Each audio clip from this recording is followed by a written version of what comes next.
আজ 25শে অক্টোবর শনিবার দেখে নিন আজকের বাছাই করা 15টি গুরুত্বপূর্ণ খবর। শুরুতেই হেডলাইন্স। জেলা সভাপতি ইটিকে দিয়ে জীবন কৃষ্ণকে গ্রেফতার করিয়েছে, ফের বিস্ফোরক হুমায়ুন। ভোটের আগে বড় বিপদ শুভেন্দুর, রইল না এফআইআর রক্ষা কবচ। বিজেপি নেতার বিরুদ্ধে তদন্ত করবে সিবিআইও। দেখবি আর চলবি, লুচির মতো ফুলবি। হাইকোর্টের রায় ধাক্কা নয়, খুশি শুভেন্দু। আমি হাইকোর্টের রায়ে হ্যাপি। গ্রেফতারে আটকানো গেল, তদন্ত নয়। আদালতে অস্বস্তি অর্জুনেরও। ভারতীয়দের ব্রেন ডেট বলে এক ব্লগারকে সমর্থন করলেন মহুয়া মৈত্র, সরব বিজেপি। বিজেপি নেতার ছেলেকে তৃণমূলের পার্টি অফিসে তুলে নিয়ে গিয়ে বেধড়ক মারধরের অভিযোগ, অভিযুক্ত কৃষ্ণেন্দু নারায়ণের স্ত্রী। রাজনীতির সমস্ত খবর প্রতিদিন সকালে দেখতে সাবস্ক্রাইব করুন আমাদের বি পলিটিক্স চ্যানেলটি। এবার আসছে বিস্তারিত সংবাদে। ভরতপুরের তৃণমূল বিধায়ক হুমায়ুন কবিরের নতুন করে বিস্ফোরক মন্তব্য ফের দলের অভ্যন্তরীণ অস্বস্তি বাড়িয়েছে। তিনি জেলা সভাপতি অপূর্ব সরকারের বিরুদ্ধে গুরুতর অভিযোগ তুলে বলেন, অপূর্ব জীবনকৃষ্ণ সাহার বাবা বিশ্বনাথ সাহাকে প্রভাবিত করে ইডির মাধ্যমে জীবনকৃষ্ণকে গ্রেফতার করিয়েছেন। হুমায়ুন দাবি করেন তার কাছে এর নথি রয়েছে এবং সময় মতো তা প্রকাশ করবেন। সাংবাদিকদের মুখোমুখি হয়ে তিনি বলেন, ঠিক সময়ে তথ্য দিয়ে বলবো কিভাবে জেলা সভাপতি এই ঘটনার কারিগর। তিনি জীবনকৃষ্ণকে অনুব্রত মণ্ডলের সঙ্গে তুলনা করে বলেন, জীবনকৃষ্ণ একবার গ্রেফতার হয়েছিল, তাতে কি অনুব্রত তিহার জেলে 2 বছর ছিলেন, তবু নেত্রী তাকে পুরনো পদ ফিরিয়ে দিয়েছেন। তিনি আরো বলেন, বীরভূমে অনুব্রতই এখনো সর্বময় কর্তা। হুমায়ুনের মতে তৃণমূলের শত্রু। তিনি সাংসদ ইউসুফ পাঠানের বিরুদ্ধে অভিযোগ তুলে বলেন, ভরতপুর ও নেজিনগরে সাংসদ তহবিলের টাকা খরচ করেননি ইউসুফ। এর আগে নতুন দল গঠনের কথা বললেও দলের উপরতলার সঙ্গে বৈঠকের পর তিনি কিছুদিন নীরব ছিলেন। তার এই মন্তব্যে দলের অন্দরে এবং রাজনৈতিক মহলে তীব্র চাঞ্চল্য সৃষ্টি করেছে। দ্বন্দ্ব লাগানোর মূল নায়ক হচ্ছে এই সভাপতি। কেন, কিসের স্বার্থে, কেন এটা করে? কাজেই আমাকে মাঝে মাঝে এইসব অসহ্য হয়ে যায় যখন দেখি যে এটা আর সহ্যের সীমা ছাড়াচ্ছে। আমি কোনো কথাই বলতাম না, আমার কাছে তথ্য আছে, আমি সময় মতো দেব। বিশ্বনাথ সাহা, জীবনকৃষ্ণ সাহার বাবা, তাকে কিভাবে কনভিন্স করে এই জেলা সভাপতি জীবন শাহকে আবার ইডিকে দিয়ে অ্যারেস্ট করিয়েছে, ঠিক সময় মতো যোগ্য জবাব পেয়ে যাবে। আপনাদেরকে তথ্য দিয়ে বলবো, ডকুমেন্টস আমার কাছে আছে যে ছেলের বিরুদ্ধে বাবাকে দিয়ে কিভাবে তাকে, কিসের স্বার্থে, কেন? তৃণমূলের বিধায়ক না সে একবার অ্যারেস্ট হয়েছিল, তো কি হয়েছে? অনুব্রত বাবু তো তেহার জেলে 2 বছর ছিল, স্বমহিমায় আবার নেত্রী তাকে তার পুরনো পদ ফেরত দিয়েছে। জেলা সভাপতি নাই, কিন্তু সেই সর্বময় কর্তা এখনো বীরভূম জেলায়। তিনি কি বলেছেন কদিন আগে, যে কংগ্রেস শত্রু নাই তৃণমূলের, বিজেপিও শত্রু নাই, সিপিএমও শত্রু নাই, তৃণমূলের শত্রু বলেছে কিনা? আমি ঠিক সেই কারণেই বলেছি যে এই জেলাতেও কিন্তু সেই ধরনেরই কারবার চলছে। তারা সংযত হলে সব মিটে যাবে। আর তারা যদি বেশি অহংকার দেখায়, 2024-এতে এখন ইউসুফ পাঠানকে বগল দাবা করে চলে আসছে, গড্ডাতের মিটিংয়ে নিয়ে আসছে। ইউসুফ পাঠান জিতবে না বলে বেরিয়েছিল এই লোক, কত জায়গায় বলেছিল জিতবে না। আমি কলকাতা থেকে শুরু করে এই জেলার সব জায়গাতে বলেছিলাম ইউসুফ পাঠানই জিতেছিল। সারা পশ্চিমবঙ্গ জুড়ে টিকিট কনফার্ম করে দিক, কালকে থেকে চুপ হয়ে যাবে। এটা টিকিট দাও, আমি গালাগালি করতে লেগে যাবো। ক্ষমতা যে পুলিশের ব্যবস্থা নেই, পশ্চিমবঙ্গ সরকার চোর, তার জন্য নতুন করে তৃণমূলের নেতাকে সেটা বলে দেওয়ার দরকার নেই। অন্য সিম্বলে তো গিয়েছিলেন, বাংলার মানুষ আপনাকে গ্রহণ করেনি, বাংলার মানুষ মমতাদিকেই গ্রহণ করেছে। যদি কিছু মনে হয়, অভিযোগ থাকে, প্রশাসনকে জানান। আর না জানিয়ে যদি এরকম বড় বড় গরম ডায়লগ দিয়ে ভাববেন বাজার গরম করবেন, ওই সুকান্ত মজুমদার আজ দেখলাম, গো হুমায়ুন গো তুমি কোথায় গো, দলের মধ্যে থেকে কেন গো, আমি তোমাকে ফেসবুকের মতো ফ্রেন্ড রিকোয়েস্ট পাঠাচ্ছি গো, তুমি এসো আমার ফ্রেন্ড রিকোয়েস্ট জয়েন করো গো। এরকম কাকুতি মিনতি করতে হবে না, আগে ঠিক করুন হুমায়ুন কোন দল, হুমায়ুন কোন দলে আছেন না কোন দলে আছেন, এটা হুমায়ুন কবিরকে ঠিক করতে হবে। দেখবি আর চলবি, লুচির মতো ফুলবি। হাইকোর্টের রায় ধাক্কা নয়, খুশি শুভেন্দু। বিজেপি নেতার বিরুদ্ধে তদন্ত করবে সিবিআইও। রাজ্যের বিরোধী দলনেতা শুভেন্দু অধিকারী আদালতের রায় বড় অস্বস্তির মুখে পড়েছেন। 2022 সালে বিচারপতি রাজাশেখর মান্থা তাকে একটি রক্ষা কবচ দিয়েছিলেন, যাতে আদালতের অনুমতি ছাড়া তার বিরুদ্ধে কোনো এফআইআর দায়ের করা যাবে না। কিন্তু শুক্রবার বিচারপতি জয় সেনগুপ্ত এই রক্ষা কবচ প্রত্যাহার করে নিয়েছে। আদালতের পর্যবেক্ষণ কোনো অন্তর্বর্তী নির্দেশিকা অনির্দিষ্টকালের জন্য চলতে পারে না। এছাড়া মানিকতলা থানায় শুভেন্দুর বিরুদ্ধে দায়ের একটি মামলার তদন্তের দায়িত্ব দেওয়া হয়েছে কেন্দ্রীয় তদন্তকারী সংস্থা সিবিআই এবং কলকাতা পুলিশের বিশেষ দলকে। এই রায়ের পর তৃণমূল নেতা কুণাল ঘোষ দাবি করেছেন এটি শুভেন্দুর জন্য জোর ধাক্কা। তিনি প্রশ্ন তুলেছেন, কিভাবে কোনো ব্যক্তি ভবিষ্যৎ কার্যকলাপ না জেনে রক্ষা কবচ দেওয়া সম্ভব। কুণালের মতে, রক্ষা কবচের আড়ালে শুভেন্দু আপত্তিকর, অশালীন এবং প্ররোচনামূলক আচরণ করে আইনের প্রতি অবজ্ঞা দেখিয়েছিলেন। আদালত আরও 5টি মামলার তদন্তের জন্য এসআইটি গঠনের নির্দেশ দিয়েছেন। এই রায় তৃণমূলের অবস্থানের মান্যতা দিয়েছে বলে কুণাল মনে করেন। শুভেন্দু বলেন, তিনি হাইকোর্টের রায় খুশি, কারণ গত 5 বছরে মমতা বন্দ্যোপাধ্যায়ের পুলিশ তার বিরুদ্ধে মিথ্যে মামলা করেছে, যার বেশিরভাগ খারিজ হয়েছে। তিনি রাজ্য পুলিশকে মমতার রাজনৈতিক টুল বলে কটাক্ষ করে বলেন, মিথ্যা মামলা হলে এবার হাইকোর্টে যাবেন। তিনি মমতাকে প্রাক্তন করার এবং তার ভাইপোকে জেলে পাঠানোর হুমকি দেন। আমি হাইকোর্টের রায়ে হ্যাপি। মমতা ব্যানার্জি তার পুলিশকে দিয়ে গত 5 বছরে আমার বিরুদ্ধে যত মামলা করেছিল, হাইকোর্ট সেই মামলার মেজর পোর্শনকে কোয়াশ করেছে। বাকি মামলা সিবিআই কে দিয়ে সিট বানিয়েছে।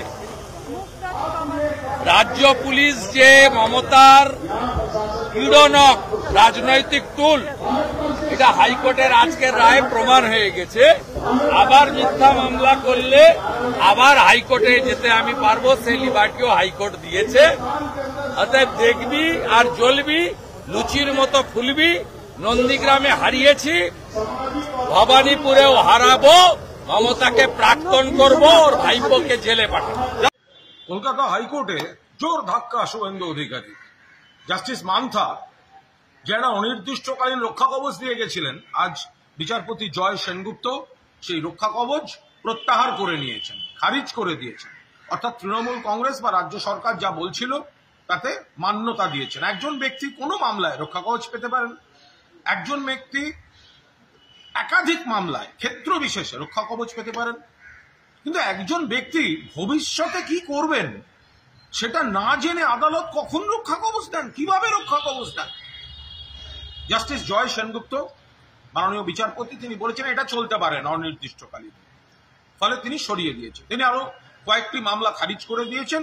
আর 5টি মামলা যাতে শুভেন্দু অধিকারী কোয়াশিং এর দাবি করেছিলেন, তাতে এসআইটি গঠন করতে বলেছেন। এসআইটি তদন্ত করবে ওই কেসগুলো। অর্থাৎ শুভেন্দুবাবু এই জাস্টিস মান্থার এই রক্ষা কবচ তার উপর ভর করে যে আপত্তিকর কথা, অশালীন কথা, প্ররোচনামূলক আচরণ একের পর এক করে এসছেন এবং আইনকে তোয়াক্কা করেননি। আজ এই রায়ের পর তাকে গোটা বিষয়টা দেখতে হবে, খতিয়ে দেখতে হবে। গ্রেফতারে আটকানো গেল, তদন্ত নয়, আদালতে অস্বস্তি অর্জুনের। প্রথমে শুভেন্দু, তারপর অর্জুন সিং। একই বেঞ্চে ধাক্কা খেলেন 2 বিজেপি নেতা। কলকাতা হাইকোর্টে ধাক্কা খেলেন বিজেপি নেতা শুভেন্দু অধিকারী এবং অর্জুন সিং। শুক্রবার বিচারপতি জয় সেনগুপ্তর সিঙ্গল বেঞ্চে তৃণমূল কর্মীকে লক্ষ্য করে হামলা চালানোর মামলায় অর্জুনের এফআইআর খারিজের আর্জি নাকচ হয়। উল্টে তার বিরুদ্ধে তদন্তের নির্দেশ দেওয়া হয়। ব্যারাকপুর পুলিশ কমিশনার মুরলীধর শর্মার অধীনে সিট গঠনের নির্দেশ দিয়েছেন আদালত।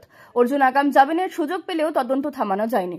এর আগে তিনি ব্যারাকপুরে দায়ের অর্ধশত এফআইআর এর ভিত্তিতে বিচারপতি শম্পা দত্তের বেঞ্চে রক্ষা কবচ চেয়েছিলেন, যা আদালত মঞ্জুর করে। তবে গ্রেফতারে আটকালেও তদন্ত চলবে। তৃণমূল সাংসদ মহুয়া মৈত্র আবারও বিতর্কের কেন্দ্রে। বিদেশি দীপাবলি উদযাপন নিয়ে বর্ণবিদ্বেষমূলক একটি পোস্টের সমর্থনে আই এগ্রি লেখায় তিনি সমালোচনার মুখে পড়েছেন। পোস্টটিতে দীপাবলিকে আবর্জনা বলে পশ্চিমী দেশকে নষ্ট করার অভিযোগ করা হয়। বিজেপি তীব্র নিন্দা করে বলেছে, মহুয়া বারবার ভারত ও হিন্দু সংস্কৃতিকে অপমান করেছেন। তারা মহুয়ার পূর্বের বিতর্কিত মন্তব্য, যেমন মা কালীকে মাংস ও মদের দেবী বলা এবং জাতীয় নিরাপত্তা নিয়ে প্রশ্ন তোলার অভিযোগ তুলেছে। বিতর্কের মুখে মহুয়া ব্যাখ্যা দিয়ে বলেন, তিনি ভুলবশত ওই পোস্টে সম্মতি জানিয়েছেন, আসলে নিজের একটি ভিডিওর জন্য। আই এগ্রি লিখেছিলেন। তিনি ভ্রমণের সময় ভুল বোঝাবুঝির জন্য দুঃখ প্রকাশ করেন। এই ব্যাখ্যায় মিশ্র প্রতিক্রিয়া এসেছে। কেউ তার স্বীকারোক্তি প্রশংসা করলেও কেউ কটাক্ষ করে বলেছেন, ইন্টারনের অজুহাত বেশি বিশ্বাসযোগ্য নয়। তৃণমূল এখনো কোনো সরকারি প্রতিক্রিয়া দেয়নি। বিজেপি নেতার ছেলেকে তৃণমূলের পার্টি অফিসে তুলে নিয়ে গিয়ে বেধড়ক মারধরের অভিযোগ। অভিযুক্ত কৃষ্ণেন্দু নারায়ণের স্ত্রী। মালদহের ইংরেজ বাজারে বিজেপি নেতা কাজল গোস্বামীর ছেলে সংবিদ গোস্বামীকে তৃণমূল কার্যালয়ে তুলে নিয়ে মারধরের অভিযোগ উঠেছে। কাজল বিশ্ব হিন্দু পরিষদের সদস্য। অভিযোগ করেন যে তৃণমূল কাউন্সিলর কাকুলি চৌধুরী এবং তার অনুগামীরা তার ছেলেকে রক্তাক্ত করেছেন। ঘটনাটি ঘটে রামকৃষ্ণ মিশনের কাছে, যখন সংবিদ বন্ধুদের সঙ্গে গল্প করছিলেন। কাজলের দাবি, শুভেন্দুর সভার প্রচারের জন্যই এই হামলা। পুলিশ তদন্ত শুরু করেছে। কাকলির স্বামী কৃষ্ণেন্দু নারায়ণ চৌধুরীর অভিযোগ অস্বীকার করে বলেন, তৃণমূল কার্যালয়ে কোনো ঘটনা ঘটেনি এবং পুলিশ তদন্ত করুক। সংবিদ জানান, কাকলি তার বাবার নাম জানার পর তাকে থাপ্পড় মারেন এবং অন্যদের দিয়ে মারধর করান। কাজল থানায় অভিযোগ দায়ের করেছেন। অর্জুনের ভগ্নিপতি সুনীলের হাতে পদ্ম দিলেন শুভেন্দু। নোয়াপাড়ার প্রাক্তন তৃণমূল বিধায়কের দল বদল নিয়ে বাড়ছে জল্পনা। নোয়াপাড়ার প্রাক্তন তৃণমূল বিধায়ক সুনীল সিংহের বিধানসভার বিরোধী দলের নেতা শুভেন্দু অধিকারীর সঙ্গে সৌজন্য বিনিময়ের ছবি ভাইরাল হওয়ায় ফের দল বদলের জল্পনা শুরু হয়েছে। গারুলিয়ায় রাজনৈতিক সভা থেকে ফেরার পথে শুভেন্দু সুনীলকে দেখে গাড়ি থামান। সুনীল শুভেন্দুকে নমস্কার করেন। শুভেন্দু তাকে পদ্মফুল উপহার দেন এবং দুজনে হাসি মুখে জড়িয়ে ধরেন। সুনীল শুভেন্দুর পায়ে হাত দিয়ে প্রণাম করেন। সুনীল ব্যারাকপুরের প্রাক্তন সাংসদ অর্জুন সিংহের ভগ্নিপতি। 2019 সালে বিজেপিতে যোগ দিয়েছিলেন, কিন্তু 2022 সালে তৃণমূলে ফিরে আসেন। বিধানসভা নির্বাচনের 7 মাস বাকি থাকায় এই ঘটনা জল্পনা বাড়ায়। তবে সুনীল দল বদলের গুঞ্জন খারিজ করে বলেন, শুভেন্দুর সঙ্গে দেখা সৌজন্যমূলক, কারণ তারা একসঙ্গে বিধানসভায় ছিলেন। তিনি পদ্মফুল গ্রহণ করলেও তা ফেরত দিয়েছেন এবং বিজেপিতে যাওয়ার কোনো পরিকল্পনা নেই। তিনি বলেন, রাজনীতিতে সব সম্ভব, মানুষ যাকে চাইবে তিনিই মুখ্যমন্ত্রী হবেন, তা মমতা হন বা শুভেন্দু।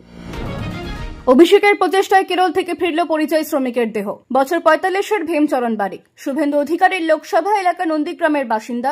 সংসার চালাতে রাজমিস্ত্রির কাজে কেরলে গিয়েছিলেন।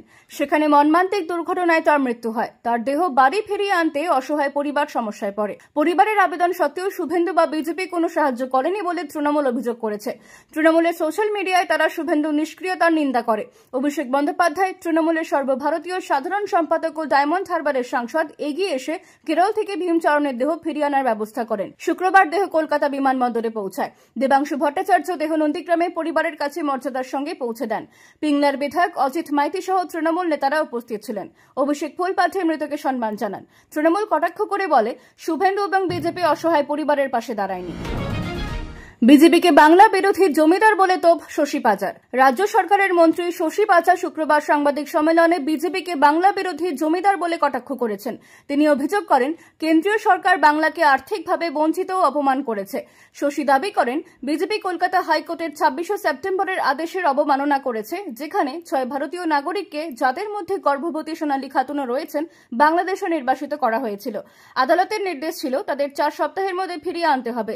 বাংলাদেশের হাইকোর্ট নিশ্চিত করেছে যে তারা ভারতীয়, কিন্তু বিজেপি তাদের ফিরিয়ে আনেননি, বরং বাংলাদেশি প্রমাণের চেষ্টা করেছে।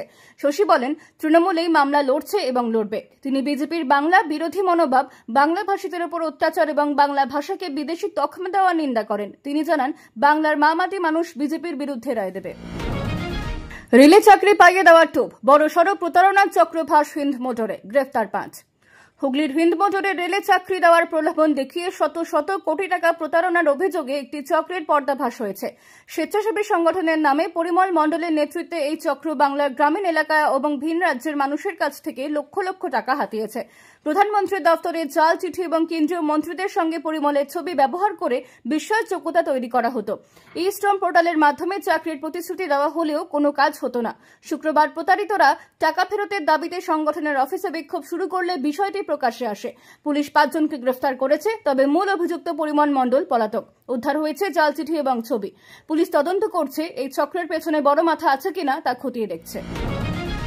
গভীর রাতে প্রেমিকার সঙ্গে একান্ত সাক্ষাৎ, বাবা ভাইয়ের হাতে মার খেয়ে হাসপাতালে যুবক। হুগলি শ্রীরামপুরের প্রভাসনগর চাকলাপাড়ায় গভীর রাতে প্রেমিকার বাড়িতে গিয়ে আক্রান্ত হন যুবক বৈদ্যরাজ বন্দ্যোপাধ্যায়।